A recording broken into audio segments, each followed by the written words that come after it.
I've been turned round, but I've never been lost. Seen the water get trouble, but we walked across.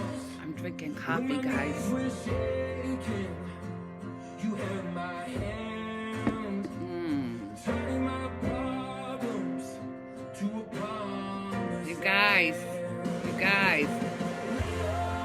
Good shepherd, I'll follow all my days. There ain't nothing sweeter than to watch you make a way.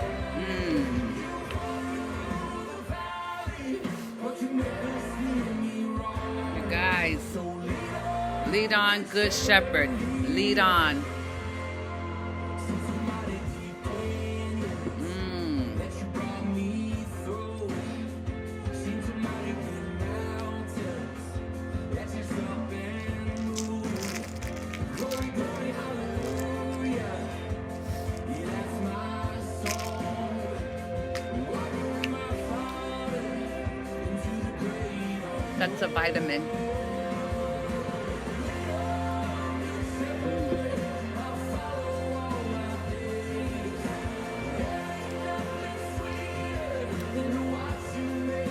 Allergy.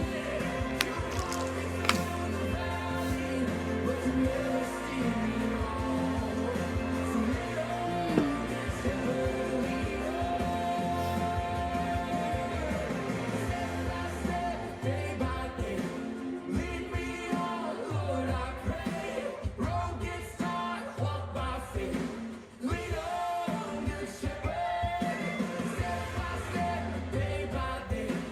Lead me on, Lord, I pray. Road gets hard, walk by faith. Lead on, Good shepherd. I'll follow all my days. There ain't nothing sweeter than to watch you make a way. You walk through the valley, but you never steer me wrong. Lead on, good shepherd, lead on. Step by step, day by day. Lead me on, Lord, I pray. Road gets hard, walk by faith. Lead on, good shepherd. Step by step, day by day. Lead me on, Lord, I pray. Road gets hard, walk by faith. Lead on, good shepherd. Lead on, good shepherd.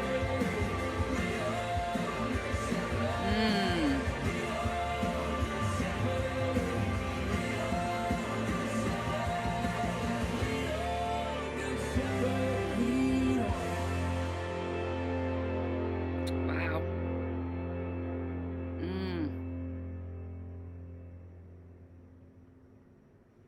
You guys. Hi. It is Tuesday, September 19th. Happy fall.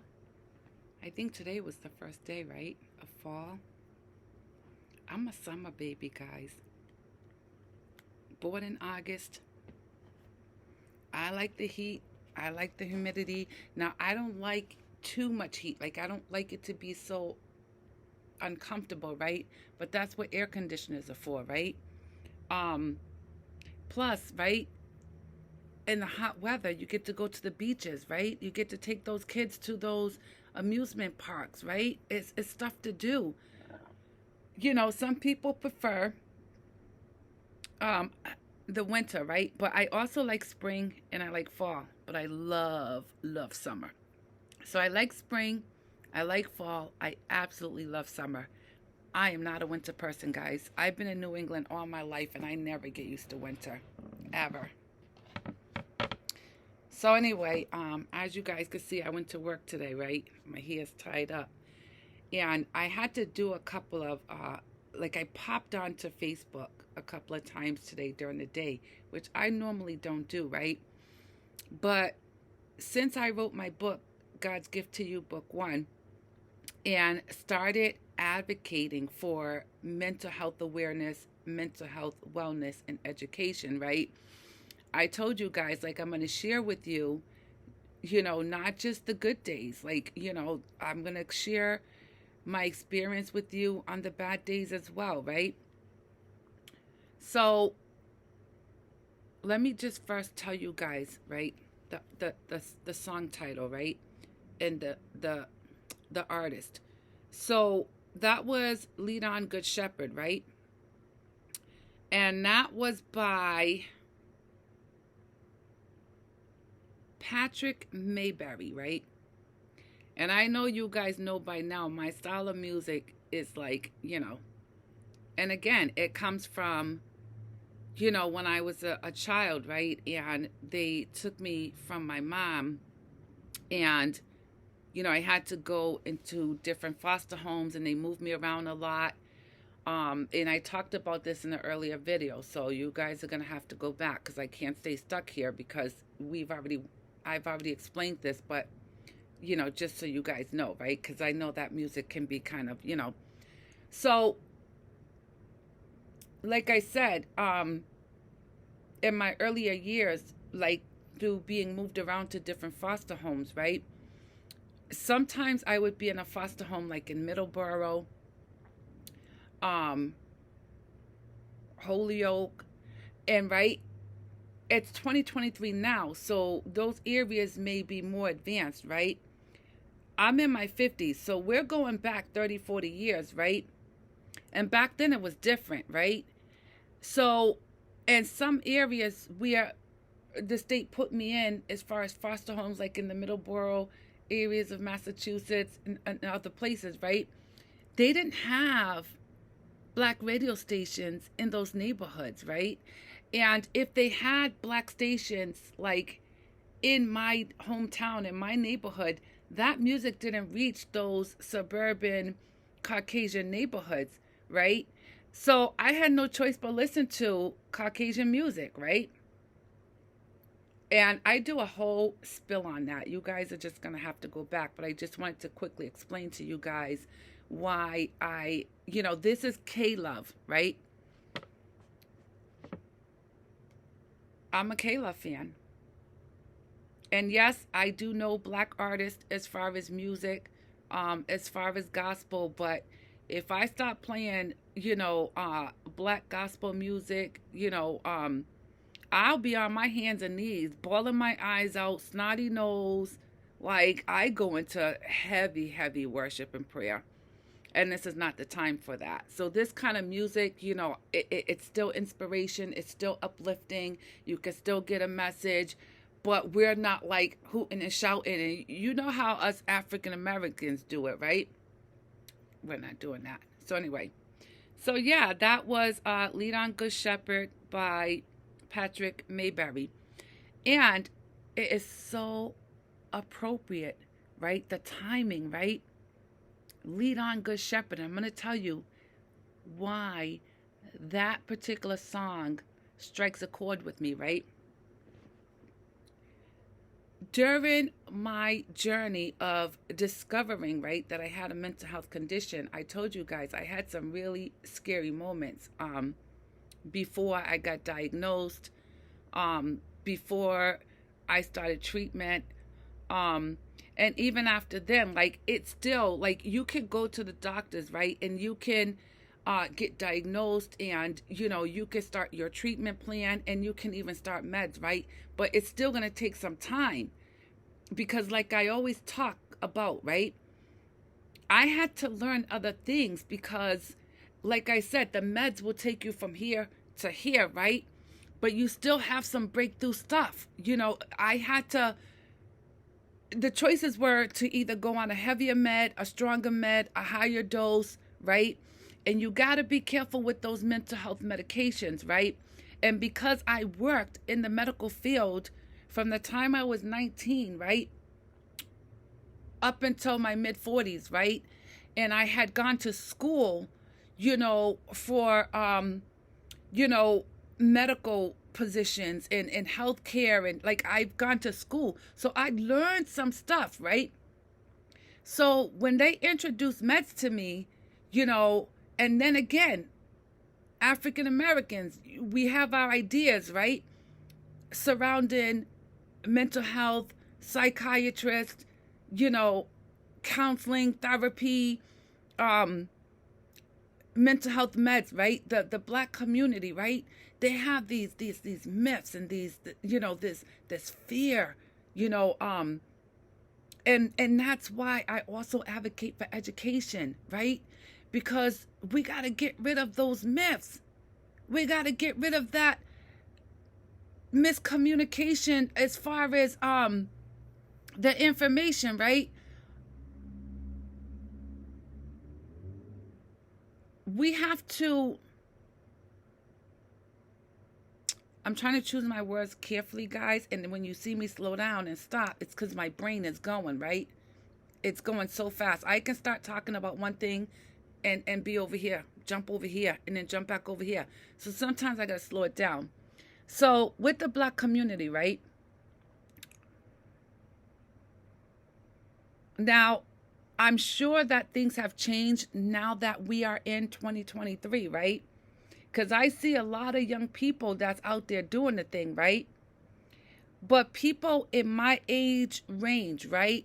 People that were born like back in the 60s and the 70s and the 80s, right? Before we had all this technology, before we had, you know, even the medical information has changed dramatically over the years, right?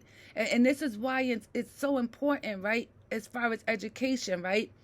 So again, a lot of my people, right, from back then, like born in the 60s, the 70s, the 80s, and earlier, right? Like I said, neither one of my parents finished high school, right?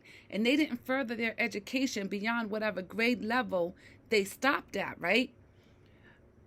So many of my family members or people from my community, right? I mean, there's some of us that, yes, we went on, right? But some of us are still stuck, right? Either from being undereducated, you know, a lot of us did not finish high school, guys. A lot of us didn't further our education beyond whatever grade level we stopped at, right? So they don't have the information. There's a lot of fear. There's a lot of misinformation. You know, those old myths.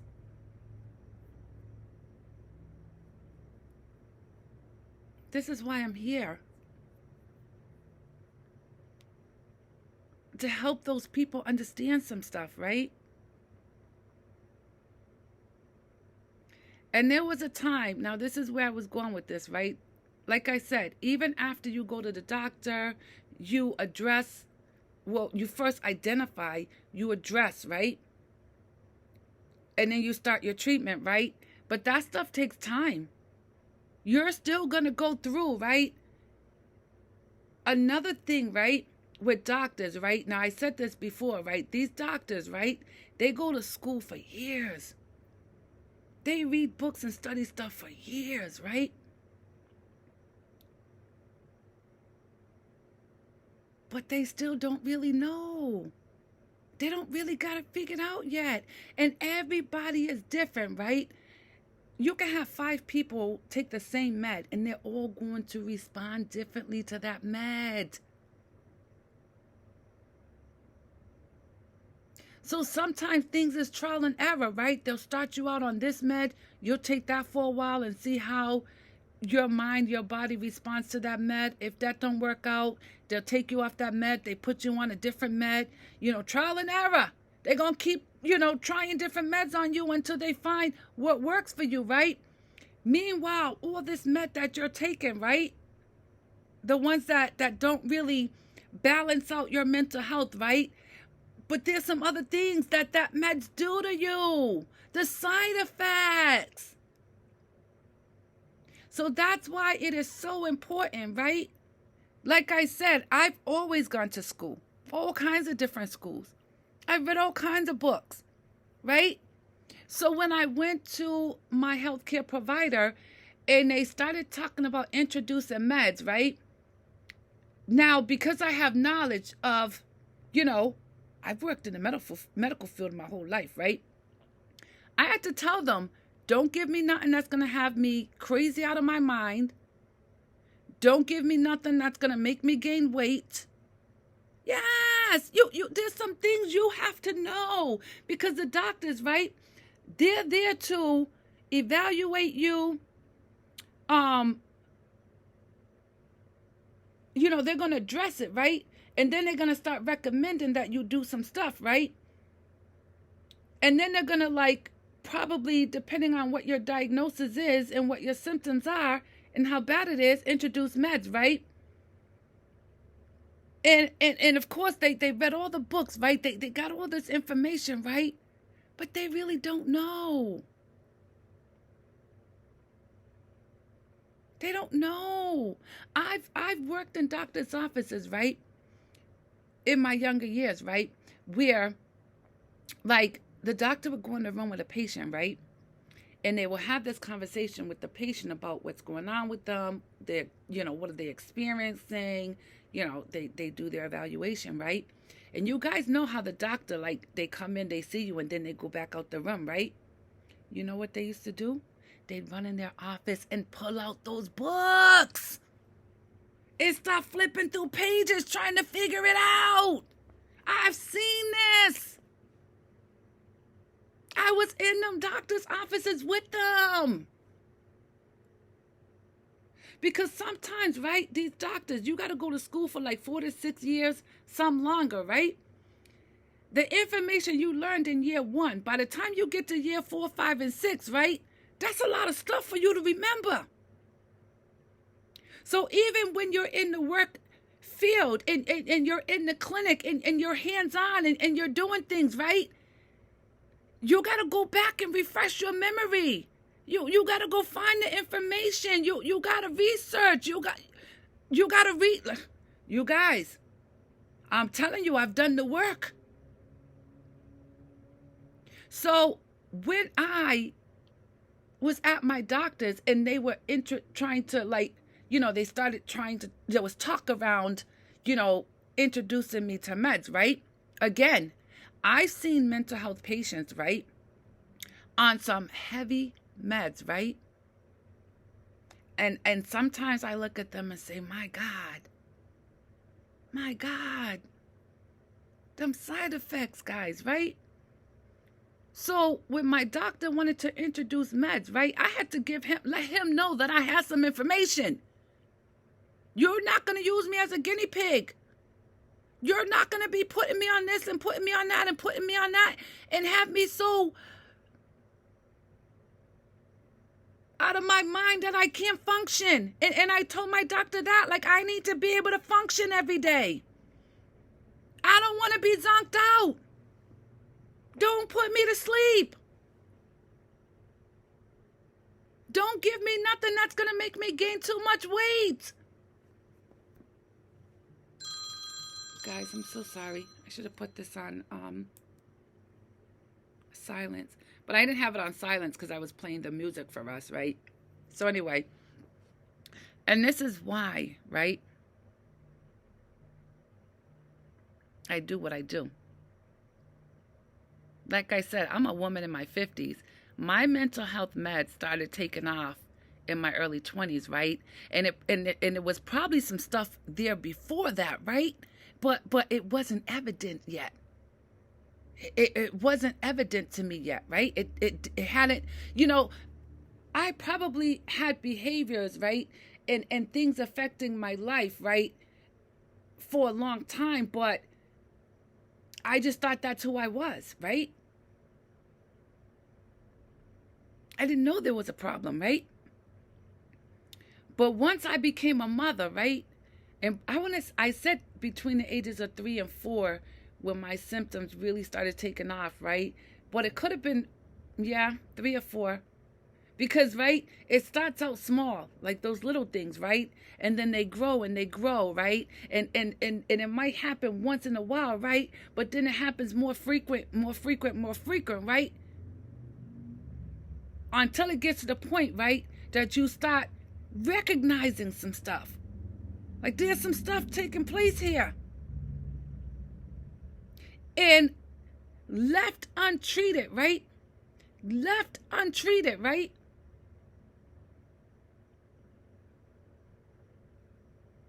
It doesn't go away on its own. even on meds, right? I will never be 100% better.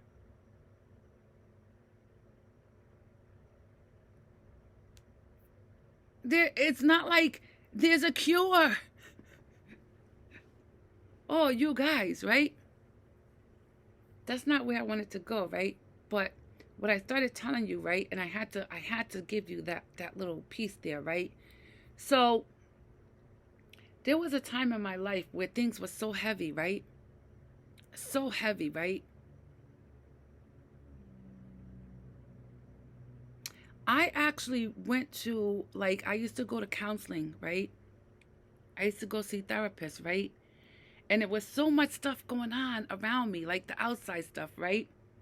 Now, I have a mental health condition, right? So already there's some stuff going on with me, right? And then, like, there's some outside stuff that started happening, right? And I remember going to my therapist and telling her, I think I'm going crazy.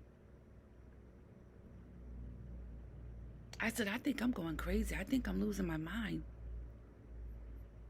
Do you know what she said to me?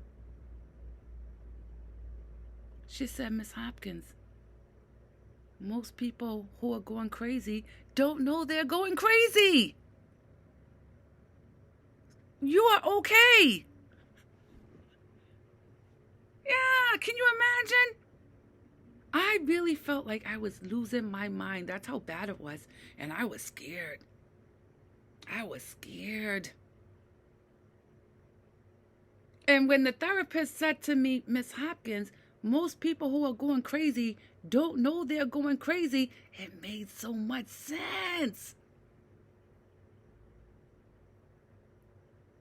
It made so much sense.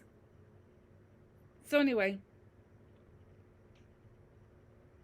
I'm sorry guys, these racing thoughts, like my head, it goes so fast, right? And I'm trying to get back to the thought of when I first started, right? And what I was saying, where I was going with this. Oh my God. I'm sorry guys. I lost my chain of thoughts. I don't know where I was going with that.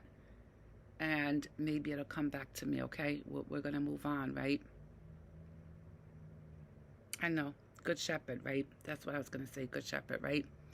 So there was a period in my time, like dealing with a mental health condition, right? It's a lot of work. It's nonstop. And I used to get tired. I was tired. You know, when we talk about the good and evil forces in life, right? And I've said this to you guys before, right? You have to read my book, God's Gift to You, Book 1, right? I always felt like there was this thing, right? This thing trying to kill me, destroy me, break me down. And it wasn't just me, right? It's watching my family members around me, right? Because I'm going to tell you, when I first started realizing that I had a mental health issue, right? It didn't even dawn on me that my mom had mental health issues.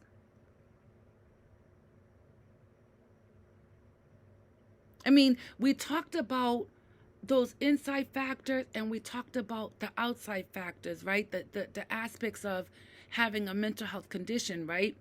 The inside factors, right? You have to read my book, God's Gift to You, Book 1, right? There was some childhood trauma, right? That for a long time, I didn't address it, acknowledge it, anything, because I just thought that was life on life terms and that stuff was normal. I didn't know it wasn't normal, right? So I never, ever, like, if you read my book, right? I got to tell you guys, through all that, I never cried. I never cried. I never acknowledged the stuff happened. But what happened was, right, years later when I became a mother, right, and my world changed, right, my circumstances changed, things around me changed, right, my body started like doing some stuff, right. all that stuff started coming into play. And I didn't know what was going on. I didn't know what was going on. I didn't know why this stuff was happening to me. I didn't know why I was reacting this way. That stuff that we bury, that stuff, it will affect you. Whether you acknowledge it there or not.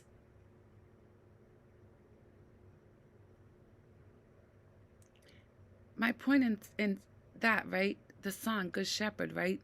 Like I said, there was a time in my journey of dealing with my mental health condition, guys, that I didn't want to do it anymore. I didn't want to do it anymore. It was too much. It was overwhelming. I couldn't breathe. I might cry, guys, right? Not because I'm sad or because I'm angry, right? This stuff is emotional. This stuff is emotional, right? Coming with the terms, right? That you may have a mental health condition, right? Coming to terms with the fact that, right? You're never going to get better. I mean, you can get better, right? But there's no cure. And sometimes my tears are gratitude because, like I said, right? Along my journey of discovering that I had a mental health issue, right? And after years of being on that journey, right? My eyes started opening up and I started seeing things that I could never see before. And it was watching my other family members suffer. They were suffering. So, like, whether I wanted to seek help or not, right? When I see, like, my mom, my sister, my brothers, right, suffering.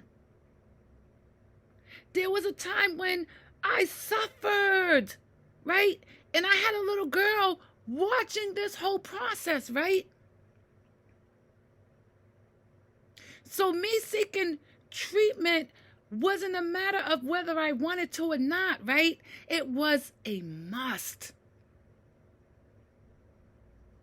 It was a must. I have to be well enough, right? To now be a loving and caring person to a little girl that I brought in this world. And I'm going to tell you, when you have a mental health condition, right, in the early stages, right, these things are happening to you and you're having these behaviors and you don't understand, right? And then you got this little person looking at you, the shame, the guilt, the pain.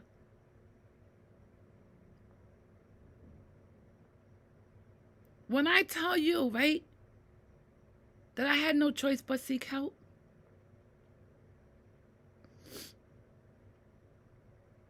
because sometimes, right, when you have a mental health condition, right, you can cause harm. You can cause harm. I know, because I was that little girl. I was that little girl. Mom caused harm, right? And I didn't want to do that to my daughter. It was no longer just about me. There was another life at stake.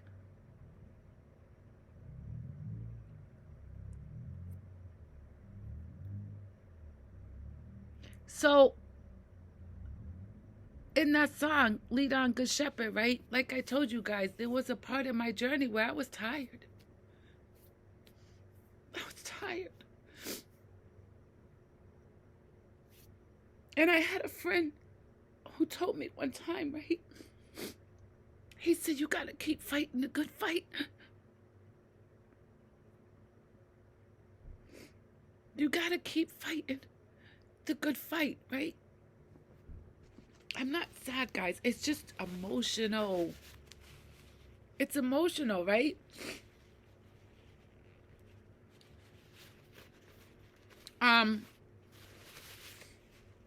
And then, like, right, like I told you guys, right, my daughter, right, has been telling me for years, Mom, you should write a book about your life. No, we're not. Mom, you should write a book about your life. Yeah, we're not doing that. Mom, you should write a book about your life. Right? And I couldn't because I had not yet healed. Okay? There were things that, even as a little girl, right? Things that I had no control over, right? I was ashamed. I was embarrassed. I was humiliated. I would never tell the world that stuff. And then the fear kicked in because I'm going to tell you guys, right? When I tell you there's good and bad people in the world, and there's good and evil in the world, right? Some people, right, when they find out something about you, like a weakness or something, right? I mean, I don't consider my mental health a weakness. I consider it a strength because I've been battling this thing for years, right? And I feel like I'm ahead of the game. I'm ahead of the game, right? But some people, right,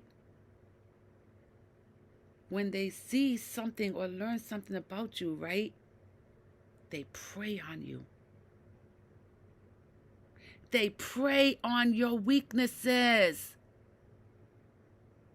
Which is another reason why in my younger years, I did not want to write my book.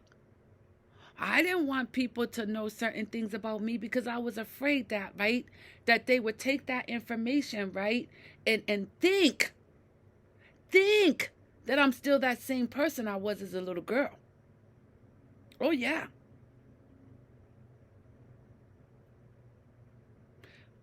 But now that I'm in my 50s, right, and I've done some work, right, and I've healed, and I've been on this journey a long time, right, sometimes I forget who I am, right?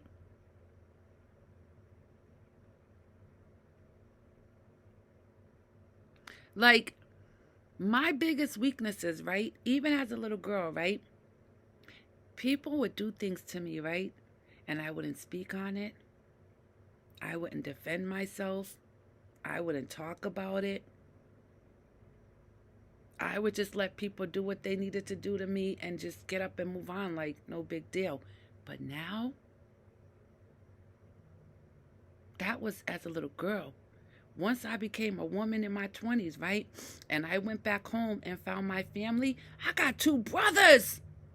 You know, when I was a little girl, right, and that stuff happened to me, right, my brothers were younger than me. They couldn't help me. My brothers are grown now. Hey! I'm not talking now that I'm in my 50s. I'm talking in my 20s and my 30s and my 40s, right? Because when I was a little girl, right, and those things were happening to me, my brothers were little. They was underneath me. They were still babies, right? When I got into my 20s, right, and went back home to Boston, right, I found my dad first. I always knew where my dad was, and I've always had contact with Dad. And of course, like I told you, my sister and I, we share the same father. So once I found Dad, my sister was there, right? And then I had to find my mom, right? And when I found my mom, my youngest brother was with my mom because them two was like, that's the baby. But my other brother, right? My mom, my sister, and my brother, right? They all live in Boston together, right? And when I came home and I found them and I asked them where was Buddha, they didn't know. And I was angry with them. How is it that the 3 of you guys live here in Boston, right? And you don't know where Buddha is? I had to go find my brother. And when I found my brother, I told him, I know where Mom and Jamil is. You need to go see your mother.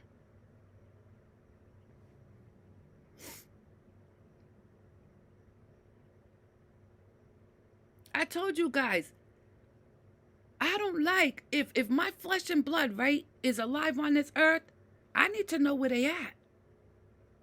And again, like with my brothers, right, because I knew, right, what I went through, right, when they took me from mom and put me in these foster homes, right, and there was some stuff that I had to go through in these foster homes, right.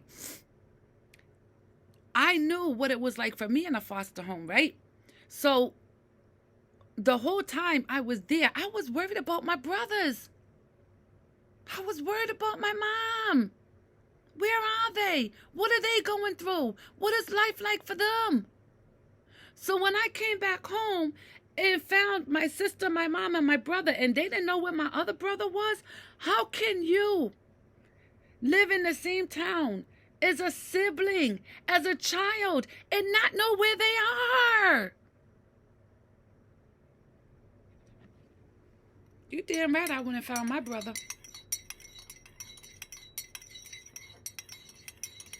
And where I'm going with this, right? I had shared to you guys about discernment, right? The stuff that God puts in us, right? And then that song, Good Shepherd, right? Because even like sometimes, like, you know, like I said, like my sister had a mental health condition, right?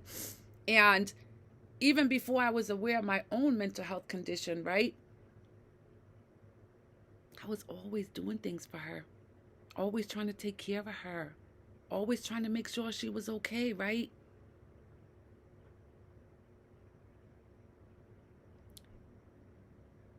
With my mom's children, right? When we became adults, right? And some stuff happened, right?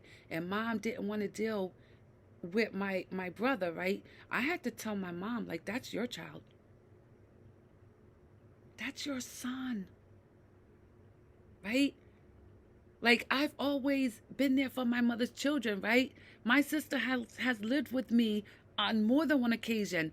My brother has lived with me on more than one occasion, right? And of course, I had to put him out because Buddha was, ooh, yeah, I don't know. Wait till y'all meet Buddha, right? So yes, I want to help you, right? But I can't allow certain things in my house because I have a little girl I gotta protect, right? And yes, I love my brothers, and yes, I want to see y'all do well, right? But my first responsibility was to my child, right? But I'm still gonna help my siblings, right? And there was a time, right? Mom was so used to me, right? Taking care of the family matters, right?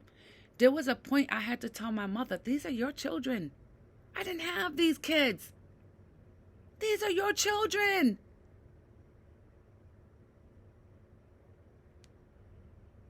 Which is why I am with my siblings, right? Because I now understand my mother's mental health condition.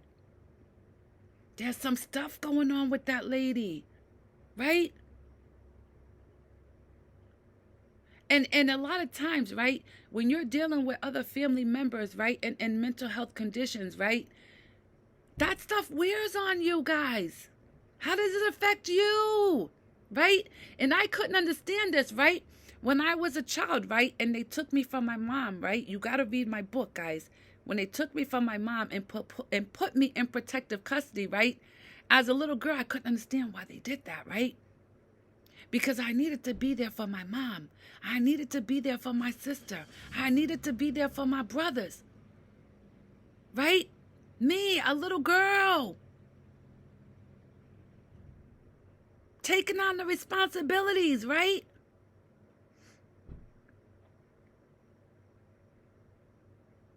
So when they took me from my mom, right, the whole time, all I kept thinking was, I got to get back to my mom. I got to get back to my mom. I got to go save my brothers. I got to go save my sister. Like, they need me, right? Like I said, I could not understand why they took me from my mother. Because she was causing harm. It took me years to realize that the things my mom were doing to me was harmful. Even as an adult with a child of my own, it took people outside of me, right? Friends, to tell me, like,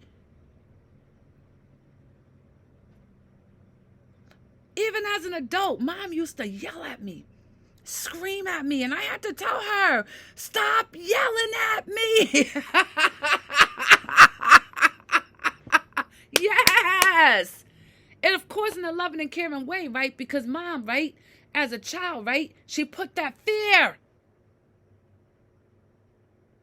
She put that fear in her children of her, right? But once I got in my 20s, right, and some stuff happened, right, I had to let my mom know, like, I'm not that little girl anymore. I'm a grown woman, right? And I don't disrespect my parents, right? I still love and care about my parents, right? I don't disrespect them, right? But when it comes to my daughter, I had to let my mom know, like, the way you raise me, the way you talk to me, you're not going to talk to her like that. We're not doing that.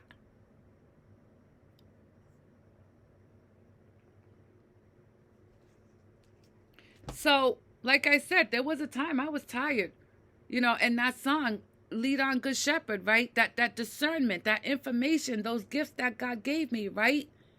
He gave them to me so that I can lead, right? Lead on, Good Shepherd.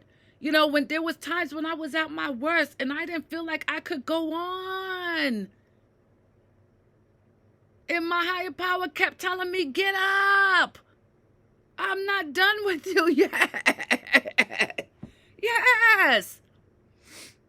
So that song, Lead on Good Shepherd, right? It's so appropriate for me. So appropriate for me, right? So anyway, guys, we're going to move on, right?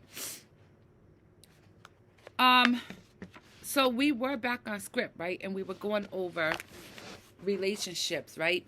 And again, I'm going to tell you guys in the beginning, you're going to have to go way back, right?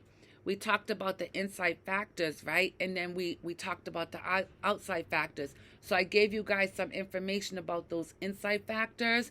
And then I gave you guys information about the outside factors. Like we went over categorizing stuff, right?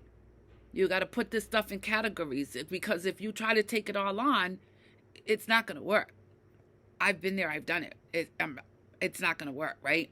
So I had to learn to put some stuff over here, put some stuff over here, put this much on my plate. Let's deal with this, right? And just because you put stuff over there, right, you have to deal with it eventually, right?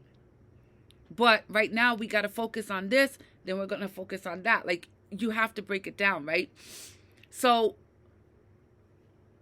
the sessions surrounding the different types of relationships with your parents, your siblings, your children, your girlfriends, your male friends, your co-workers, like relationship. These are outside factors, okay? And we got back on script, right? And I had talked to you guys about friendship with girlfriends, right? Both in your personal life and in your work life, right? We talked about girlfriends in positions of authority at work, right?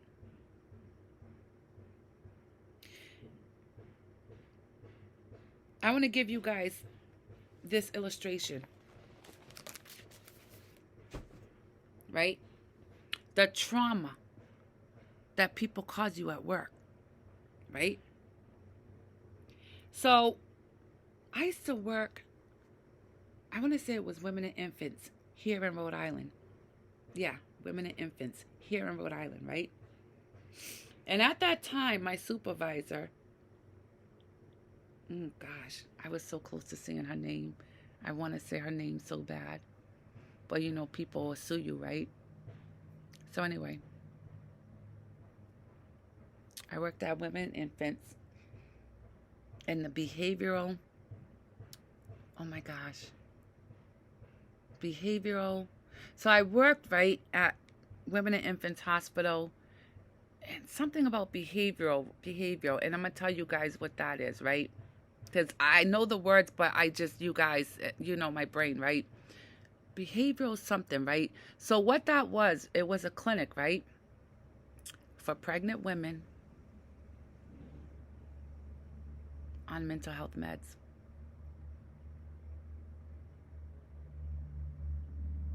And some of those meds was heavy. So these women, right, they had to come. It's like a day program. They had to come to the clinic every day. And they had to do these classes, right? Now, in my day, right? When you were pregnant, you couldn't take nothing. Nothing. I remember I got sick during my pregnancy, right? Where I was like vomiting, I had diarrhea, like I was sick. I couldn't take nothing, not even Tylenol. But of course, I think at that time I was not yet really aware of my mental health condition, right? And it wasn't as severe yet. Like it got worse as the years went on. But anyway, so yeah, I think it was women's behavioral health, something like that, right? So you have these young women, right? Pregnant, on meds, and we haven't even touched on street meds, guys. We need to do that because that's really, really important, right? And I think I made a post on like my Facebook page, right? And the post was about taking mental health meds, right? And mixing it with street drugs. And I said, don't do it. It is never, ever a good idea to be on prescription mental health meds from your doctor if you're still out there in the street using drugs. And I say that because, like I said, my sister battled a mental health condition and was battling the disease of addiction, and her heart stopped. And at the time of her death, you know, the doctors told me some stuff, what they found in her bloodstream, right? And some stuff I knew about and some stuff I didn't. Like there was one when they told me, I couldn't believe it. I was like, not my sister. Like I knew my sister's choice of drug, right? But this was something different, guys.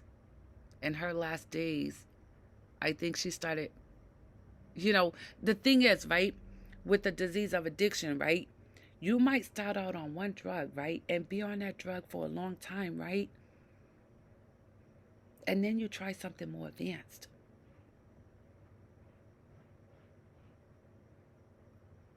So, and because of my sister's children, right? I'm not going to get into that. And my sister's not the only family member, right?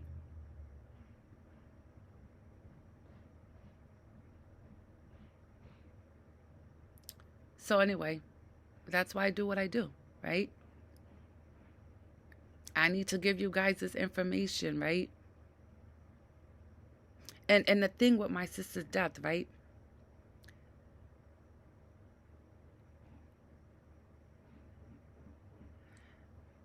The doctor, right, that gave her the mental health meds, right? They knew she was an addict. They knew she was using street drugs. Why would a doctor, right, prescribe somebody, right, prescription mental health meds, knowing that they had a drug problem? These doctors, you're supposed to be smart, right? They've known her most of her life. She went to the same doctor.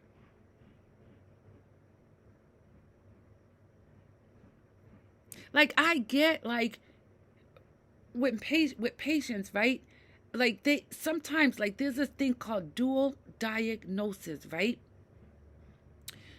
And it can be tricky, right? Because you got to treat both diagnoses, right?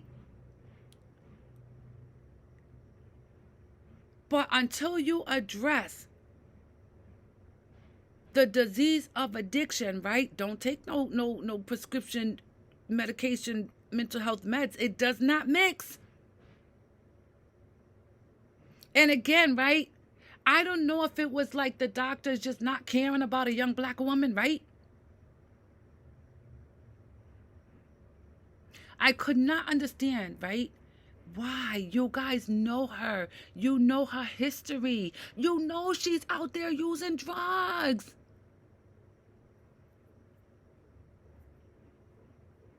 There was no other option. I don't get it. You had her on a prescription mental health med when you knew she was gonna go use street drugs. Of course she died.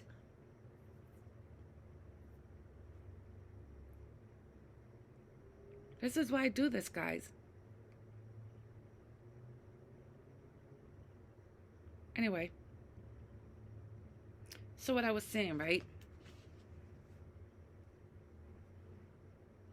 I was working at Women's Behavioral Health, Women and Infants Hospital. Women of all ages, mostly young girls though, right? Pregnant, on mental health meds, some of them on Suboxone.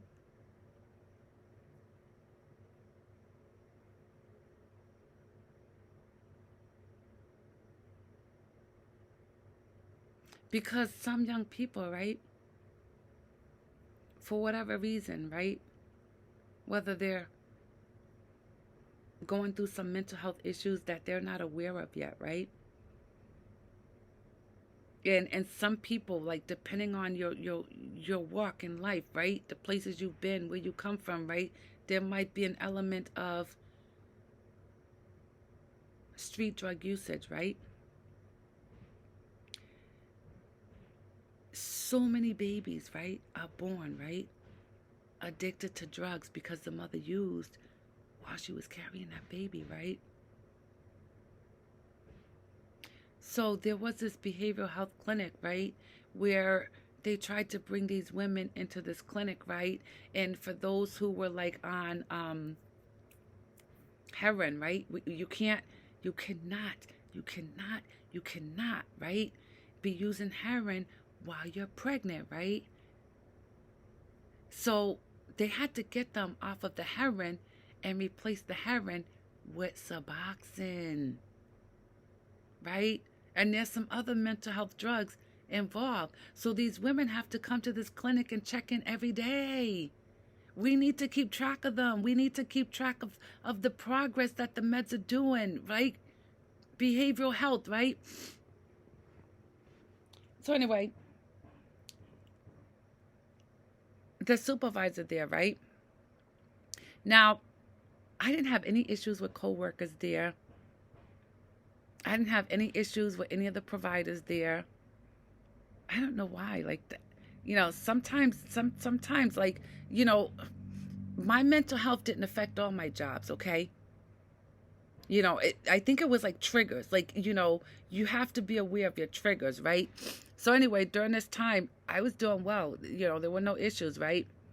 For some reason, that manager, right, calls me into her office and tells me to have a seat. And, we start talking. She wanted to have a conversation with me, right? And I don't know. We got to be careful when people tell us information, right? Because some of us get defensive. Like, if we don't if we misunderstand why the person is giving us this information, right? Because some people, right, they have to give you constructive criticism, right? They have to tell you some stuff, and it's probably in a loving and caring way, right? But if you haven't done the work and you're not healed, you might get defensive. You might, take that information as offensive when the person is really trying to help you, right? So I didn't really let it affect me when she told me this, but it has stayed with me, right? In that conversation, which I thought was odd, like, she's never called me in her office to have a conversation with me, right? During that conversation, she told me that she felt like I could benefit from a mentor. Now, mind you guys, right? I already told you this, right? As a recovering addict, right? I go to a program. I go to meetings, not recently, right? This was okay. Um, we do sponsorship. We have textbooks. We have step working guides. I have a network of women, right? With 20, 30, 40, 50 years clean, right? That I surround myself with, right? Network, aren't those my mentors? You know, and this is where it gets tricky, right? Because people will say something to you not even knowing you. They don't know who they're talking to. So I don't know if she was trying to give me some information that she thought I needed. You know, when people give you information, it could be tricky, right? Because we have to keep an open mind, right? Because I know I'm not perfect. I know I make mistakes. No one's perfect, right? So you have to keep an open mind. And like I said, right? I have always educated myself, right? And even now in my 50s, I know I don't know everything. I know there's still so much to learn, right? But she was a Caucasian woman, right? And again, like, I'm just trying to wrap my head around why at that time did she feel as though she needed to give me this information as far as telling me I needed a mentor? Like, are you trying to, like, be encouraging? Are you trying to help me? I need a mentor. I have a network of women in my life. Because, right, prior to me writing my book, God's Gift to You, and doing this, right, and putting some stuff out there, right, because I was in recovery, but I worked in certain professional fields, right, and people will judge you because of some stuff that they don't understand, right? So when I worked in white collar, right, and I worked in doctor's offices and stuff, right? I didn't want them to know that I was a recovering addict. I didn't want them to know that I had a mental health condition. I didn't want them to know anything about my life because it's none of their business. As long as I am qualified to do the job and I do my job well, as long as I have a professional attitude, what I do outside my job is not your business, right?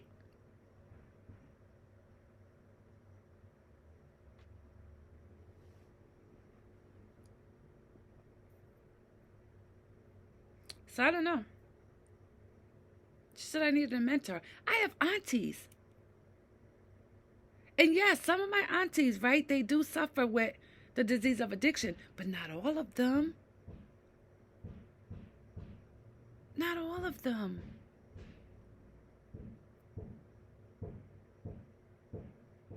I've had other women in my life who are not addicts. I don't understand how this world can be so judgmental, right? So judgmental.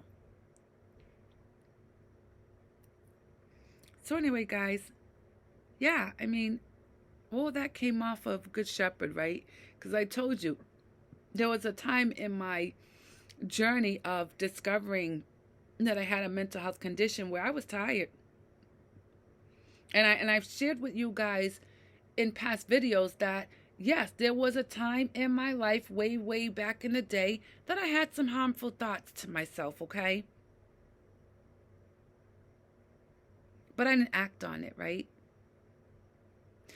But I went through feelings behind it, right? I felt guilt.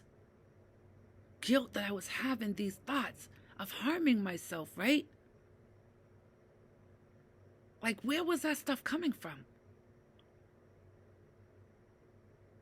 I used to be ashamed or embarrassed or feel guilt that this stuff was going on. I had no control of it. It was just going, right?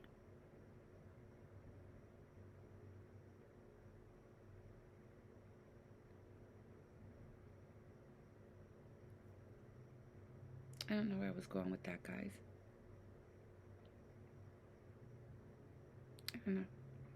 So anyway, yeah, I mean, again, relationships with females at work, those outside factors that can bring you down, that can cause you harm. Some people make you feel so small, right? And when I talk about discernment, right? I don't know if you guys lately, like if you guys visit my professional Facebook page, I don't know if it's Johnny B. Hopkins author or if I put my whole middle name. It's not my middle name, guys. I have no middle name. My name is Johnny Belinda. That's my first name. But it's so long, I don't always use the Belinda part, right? And if you read my book, I put in my book, you'll learn the story of how I got my name, Johnny Belinda Hopkins. So anyway, because it's so long, sometimes I just use Johnny B, or sometimes I'll just use Johnny Belinda. It's very rarely that I use my whole name, Johnny Belinda, right? So anyway, so I have a professional Facebook website, and it is Johnny B. Hopkins, right? And it's not spelled out B-E-E like I use in my YouTube channel, right? In my YouTube channel, it's Johnny B, J-O-N-N as in Nancy, I-E, B as in boy, E-E, right? But on my professional Facebook page, it is Johnny, the initial B, and then Hopkins, author, right? And on my professional Facebook page, right, I put up some stuff about discernment, right? I'm wondering if I went over that stuff. I think I went over that with you guys. I shared some stuff about that in yesterday's video, so you'll have to go back to yesterday's video if you haven't watched yesterday's video. But, again, discernment, yeah, you guys know I lost it again, huh? Slowing that brain down, like, easy, brain, easy.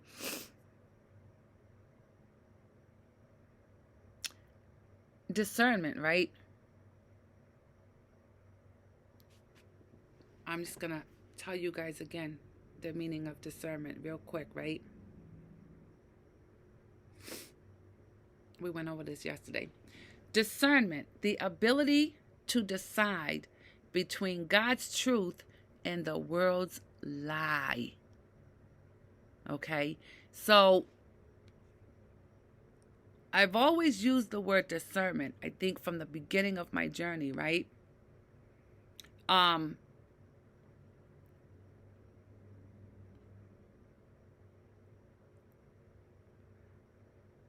So when I deal with situations like that manager at that specific job, right? When people say things to you, right, you have to use discernment, right? Because the world, right, will tell you so many lies about yourself, right? So many lies about yourself that you will actually start to believe that stuff, right? Being in my 50s, I've learned to use discernment, which is the ability, right, to decide between God's truth and the world's lie. Like, I don't let people tear me down like that no more. I don't let people tear me down. I'm telling you guys, like, once you heal, right, and you do the work, and you educate yourself, right, and get the knowledge, right, and then God has given you some wisdom, right,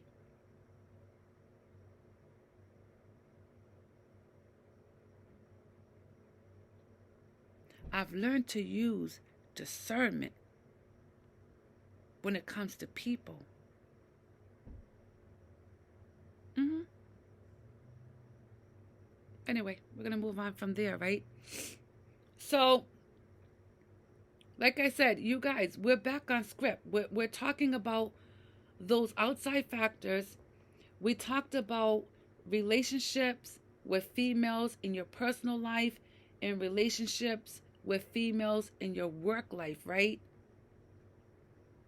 And I don't hold on to that stuff, right? But again, right?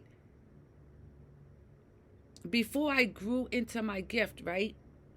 These things used to stick with me. The things people would say to me or do to me, you know, the comments about the hair, you know, the racist remarks that people have said to me, the racist things that people have done to me. That stuff wore on me, guys. You know, the world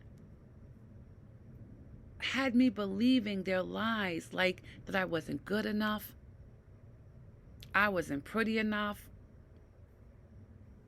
I'm this, I'm that. Thank God for discernment, guys. Thank God. And I'm giving you guys this information now, like if you're in your 20s, 30s, 40s, 50s, right? Because I'm in my mid-50s, you might be a few years under me and you don't know yet. Like, I'm giving you this information, right? So your journey won't be as heavy as mine's were. Your journey won't be as heavy as mine's was. I mix up my words, right? Because there was nobody to guide me through this stuff. I had to learn these things on my own. There was no internet. There was no social media. I went through years of suffering my mental health condition before I decided to seek help. And like I said, even when you start to seek help, right, it takes a while. There's anything new, right? Anything new, right? It comes with like new words. It's almost like speaking another language. 'Cause somebody can say something like not all women, right? But with some women, right? When my car has an issue and I take it to a mechanic, as soon as they start opening their mouth and talking, I'll be like, what the fuck are they saying? Yeah. There's a new language you gotta learn. There's some new words you gotta learn, right? When it came to my mental health, right? When they first diagnosed me, I didn't know what that was. I didn't know what it meant. I had to look some stuff up. I had to read some, those self-help pamphlets, right? You have to go to the library and get some books. Again, we didn't have internet in my day, right? We had the library. There's some stuff you got to learn. There's some stuff you got to do. And again, right, if you go to a doctor's office, right, and you don't have the knowledge, the information, them doctors will tell you anything. They will give you meds. They'll put you on anything, right? Because it's trial and error, because they don't know. So you got to do some work. Anyway. Again, talking about those outside factors, relationships with females in your personal life and at work, right? And that we're going by script, right? But real quick, guys, I need to get off script for a minute because some things came up today, right, that I need to address. And I still wanted to, we're going to stay on script. But this piece is important, okay? Because even though I might have went over it way back at the beginning of the journey, before I had as many viewers as I do now, right? I need to do a recap for those new viewers, right? They need that information, right? So we're going to go back to my diagnosis, right? So I was diagnosed with depression, anxiety, and panic attacks, right? We're going to go over some symptoms, right? Because like I said, when these things started happening to me, I didn't know what was going on. I had no clue, right? So there was a period of time in my life, in my earlier years, right? I cried a lot. You guys remember how I told you when I was a kid, right? And all that stuff that happened to me in my childhood, right? I never cried. Honey, when I got in my 20s, I cried. I cried a lot. I would be sitting watching TV and would see a TV commercial and would cry. And it got so bad, I had to stop watching TV. Because I would see something, maybe it triggered me, I don't know, but I would cry.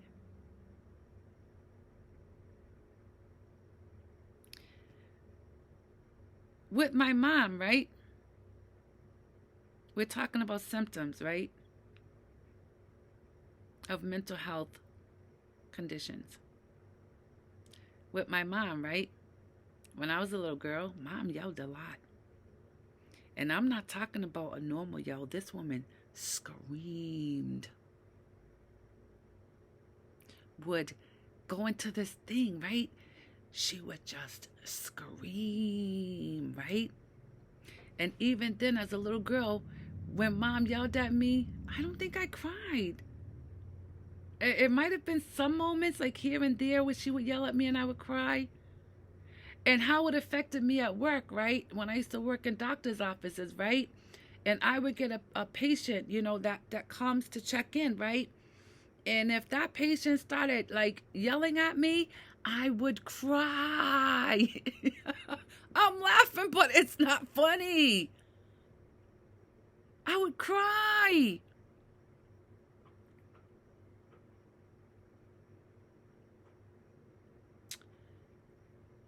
Another symptom, right? If I go to work, right, and I have like an unruly patient who starts yelling at me, right? And I would start crying and I'm trying to control it because I'm at work. You know, I'm a professional. You can't be sitting at work like a big old baby crying, right? But I had no control over it. I couldn't stop it. Like I could feel it. Like, you know, stuff like the anxiety would kick in, you know, and you're just like, oh my God, why is this person yelling at me? And because I can't be like at work, right? Because, you know, not that I'm in my 50s now, right? But when I was younger, I'm from the street. We fight. We put our hands on each other. We fight. Even in my family, with my siblings, we fight, right? But you're at work. And you can't be putting your hands on people at work because you're going to go to jail, right? So I'd cry.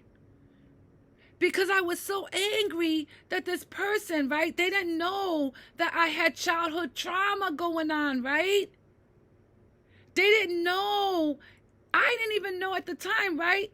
This is the beginning of discovering that I had some mental health issues. And this person is in my face yelling at me, right? And I probably want to react, but I can't. So the crying was all that anger and all that hurt and the feeling of my brain's going so fast right now when I get, you know what I mean, when I get it, right? Powerlessness, right? Because I was powerless at the fact that here I am, right? A medical receptionist or a medical secretary, and I'm in a doctor's office and I'm sitting at a desk, right? And my job, right? When a patient walks in that door to check in for their appointment, right? My job, right, is to ask them, do they have their health insurance card? You have to whether it was Neighborhood Health, Blue Cross Blue Shield, Aetna, whatever, you have to call them to make sure that that insurance, right, is still active, right?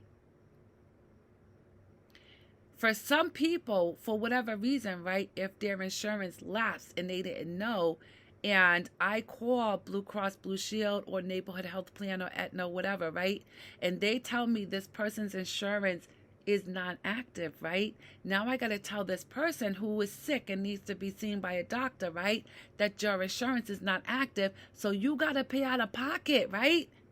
Now you're telling a sick person, right, who may have some financial struggles, right, that they got to pay for their medical care. What do? For the medical secretaries and medical receptionists still in the field. You guys know what I'm talking about, right? And even if the insurance, right, was active, there's a copay. You got to collect money from this person, right? And maybe this person is you know, when things go wrong with your health, physically or mentally, right? You're in distress, right? And maybe in your personal life, right? You don't have a job, or, you know, you make minimum wage, or, you know, whatever the case may be, right? And you don't have money, right? But you're sick and you need help, right? Sometimes people would scream at me like it was my fault.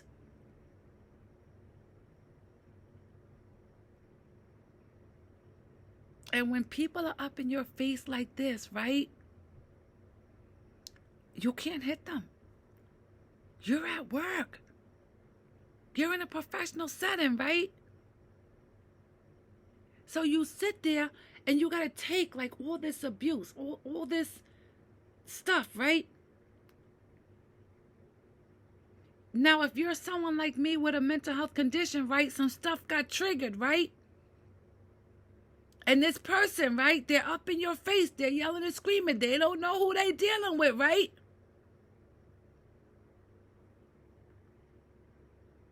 So even though, right, we understand, right, we're dealing with the public, right? We understand we're at work. We understand what's happening, right? But it doesn't mean it didn't cause harm. You know, it didn't injure us in the process, right?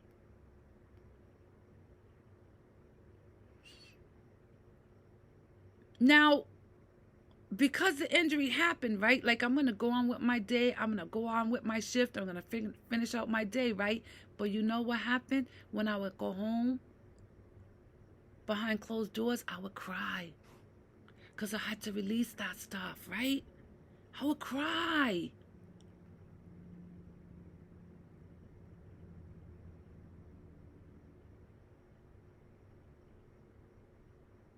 How about sadness and anger, right?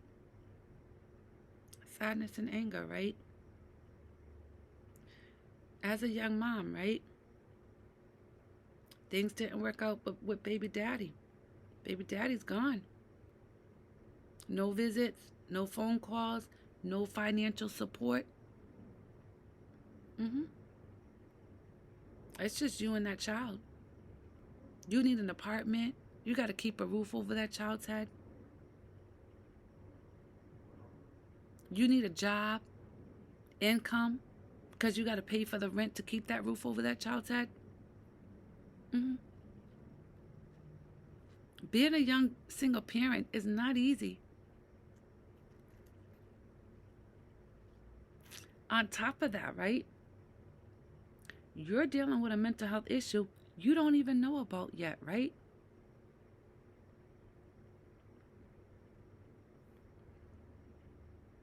Emotions, guys, emotions. There were some days I was sad. There were some days I was angry over the circumstances, right? Not having that support, right?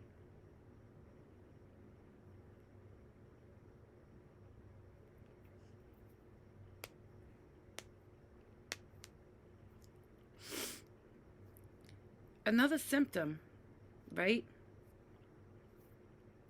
Sometimes this happens to me at work, guys. And like I said, I've already addressed my mental health issues. I have a treatment plan. I take meds. It's been years. Sometimes I'm at work and I can't stop talking.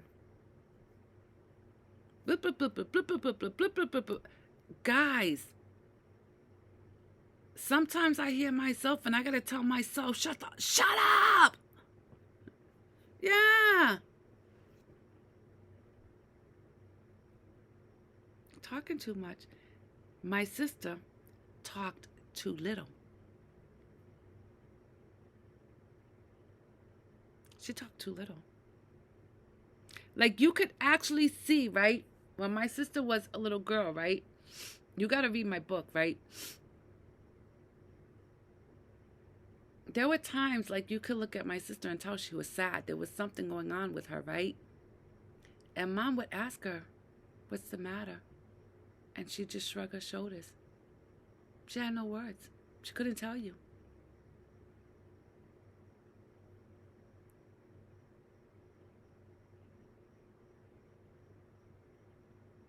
Talking too much, talking too little. It depends on you.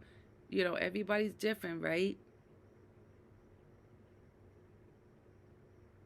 How about sleeping too much or sleeping too little?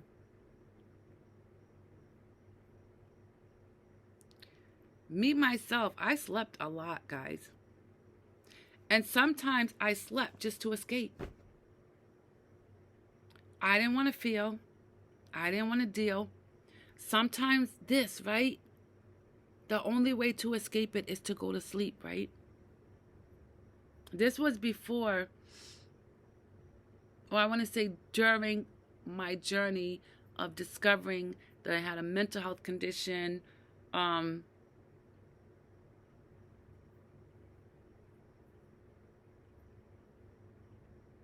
Like, I think at that point, I already had my diagnosis. I was already on treatment. And I was already taking meds, right? Guys, I can sleep all day and all night. And I had a friend say to me, you're going to sleep your life away.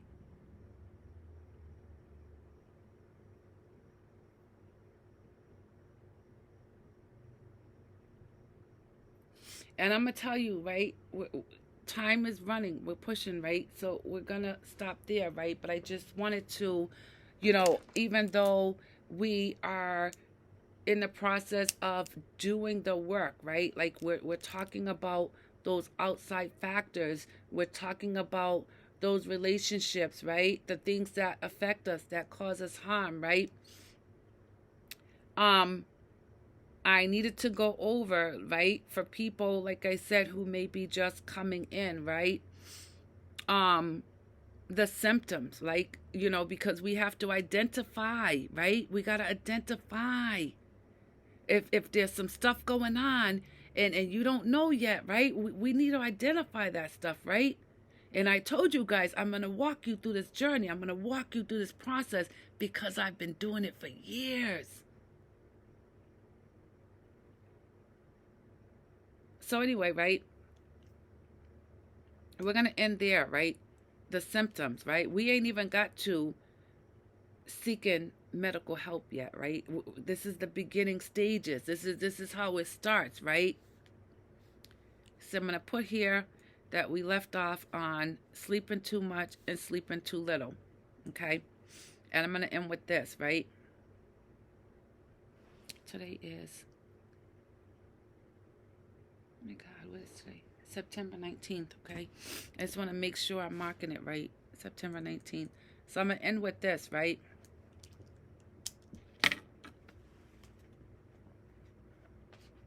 When dealing with a mental health condition, right?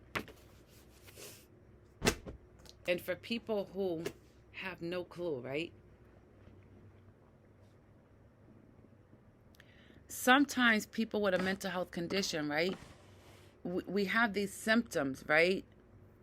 I think I shared earlier, I jumped on Facebook during the day at work and I said this, right? In my younger years, right, I used to be late all the time, right? And my daughter, she was just so used to me being late, right? She would say, Mom, you're late all the time. Like, no big deal. But it was a big deal. For me, it was a big deal, right? Like getting to work, right? Stuff people don't know, right? So there was a time in my life, again, early in my journey, right? Before I went to the doctors to address it, before I was aware of the stuff that was happening, right? And I might have shared this with you guys before. So earlier in my years, right? I would get up in the morning, shower, get dressed to go to work, right? And just thinking about having to leave my house, right, to go out in public, right? I would start like getting shortness of breath. I can't breathe. I'm sweating. Like stuff was happening, right? And sometimes, right, when you're having anxiety, right, your heart starts racing, you can't breathe, you're sweating, signs of a heart attack. It's the first thing come to my mind. Oh my God, am I having a heart attack? The anxiety would be so much, right, that my stomach would start turning, right? And sometimes, right before I get ready to walk out the door, I got to go in the bathroom for 15 to 20 minutes because my anxiety done worked me up so bad, right? That now I got to go in the bathroom for 15, 20 minutes. So when people, like, they see us being late, right? They don't understand why we're late. There's some things going on with us we have no control over. It would take me time, right? Because there was a process that was going on, right? Like I know I need to leave the house by a certain time to get out there to get myself to work, right? When I lived in Boston, right? There was a time I didn't have a car, right? And I had to catch 2 buses and sometimes a train to get to work, right? So you got to leave early, right? To make it to work on time, right? But the thought of being out there, right? You got to catch 2 buses. You got to catch a train, right? And if you ever caught a bus in Boston, right, back in my day, right, those buses be packed. They be packed. Sometimes you'll be at the bus stop waiting for the bus, right? You see the bus coming. You're excited. The bus is coming. You're about to get on it. It's cold outside. You're about to get on the bus and get some heat, right? That bus would be so packed it wouldn't even stop. It would drive right by you. They couldn't fit no more people on there. So now you got to wait 15, 20 minutes for the next bus. In hope that one isn't crowded. That one stops to let you on. And that's just bus 1, right? Because now when you get there, you got to cross over, right? So you got to start that whole process all over again. Right? So, and I'm used to it because I do it all the time, right? Once I'm out there, I'm fine. It's just something happens to my mind, right? When I get up in the morning, I shower, I get dressed. Now my mind is starting to process. You got to walk out that door and you got to deal with this stuff, right? And then all kind of stuff start happening, right? The anxiety. You know, your heart is racing. You're having shortness of breath. You're sweating. You know, you might have to go to the bathroom. It's bad, right? Other days, right? I'll be getting ready for work, right? And all of a sudden, I'd go away in my mind. Like, I'd go far, far away, right? The TV's on. Things are going on. I don't see none of that because I'm way gone, right? And sometimes when I come back, I'd realize how much time has passed. How about that?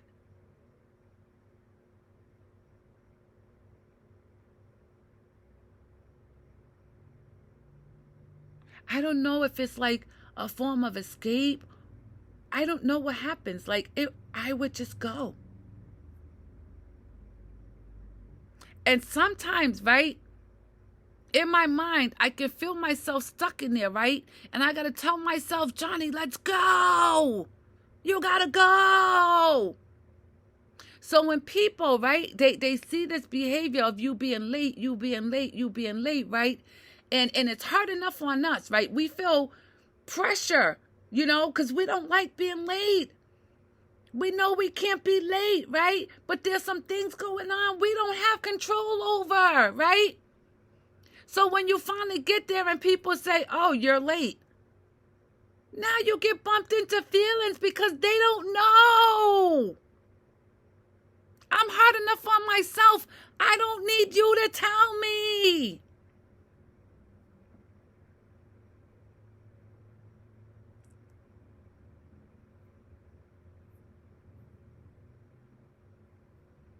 Anyway, guys, we are pushing it. We are coming to the end of this session. Like I said, we did go by script. We did talk about those outside factors, relationship with female friends, in your personal life, in your work life. We had to go back and, again, go over the aspects of the mental health ailments, right? The signs, the symptoms, right? Giving people some information, right, of what it's actually like to have a mental health condition and what goes on, right? And what people seem to forget, right? It is a medical condition, right? Just like high blood pressure, diabetes, obesity. Like when we have, physical medical conditions, right? The world seems more acceptable to that stuff. The world seems more informed about that stuff, right? But when you talk about a mental health condition, right? And people don't have knowledge and they don't have information, right? And they don't understand, right? It is a real medical condition, right?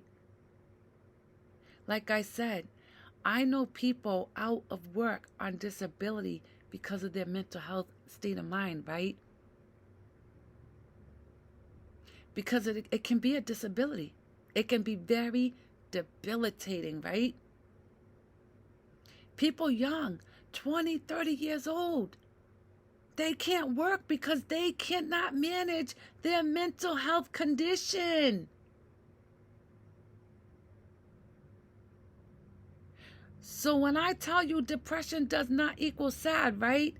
I'm not sad because I know, like, I have a mental health condition, right? That can be my tongue's gonna get, twisted, right? It can be disabilitating, right? But I don't let it disable me. I've never had to stay home, even though at one point, right, the doctors did talk about me being out and getting a disability check, Social Security, right? Social Security check, right? Because of the symptoms of my disease was interfering with me keeping a job. Right? So I had to work hard because I didn't want to stay home. I didn't want my mental health to label me, to disable me. I've always worked, even with a mental health condition, even through those real critical moments. And when I lost a job, I got another one. I didn't give up.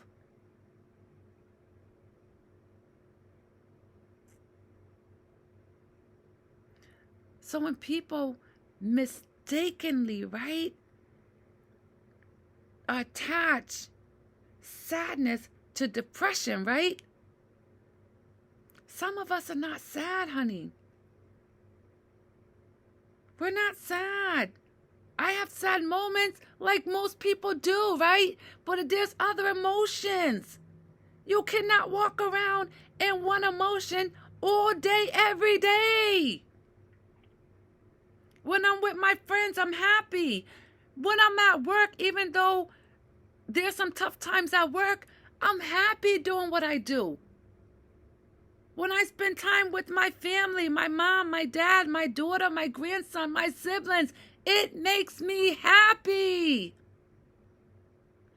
So people who don't understand, right, depression, right, please stop attaching sadness to depression. There's some other aspects of depression you guys don't know about.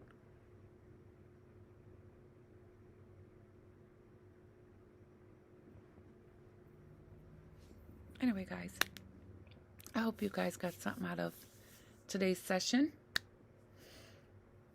And again, if you think you might be experiencing some signs or some symptoms, if there's something going on and you're not quite sure what it is, contact your doctors. If you think you need help, right? It's better that you go get the help that you don't really need, right? Than to need the help and don't go get it. And as far as, the information, I'm here. I try to be here every day. I started out doing half-hour shows. They are now extended to an hour and a half. And then I was having concerns about cutting the time down so that I'm not keeping people too long. But, again, this is new. There's so much work to do. There's so much, right? And I just want to be here to give people the information, to share my journey, share some of my experiences with you. When I do go live, I will be able to interact live with people. In the meantime, leave me messages, okay? Because I do check my messages. I do respond to those messages. Spread the word. If you find yourself on my YouTube page, please hit subscribe. Like I said, I talked about having a mental health crisis, right? And going to the doctors and seeking help, right? In those critical moments. But for whatever reason, either due to copay or you guys, I haven't even talked to you guys about the services, right? That sometimes mental health patients get, right? There's still so much to cover, guys. So, I'm here. All right, guys. I've kept you long enough. Be kind to yourself. Be easy on yourself. Talk to those doctors. Read. Get information surrounding your diagnosis, the treatment plans, the medications. There's a lot of information out there about managing your symptoms beyond medication.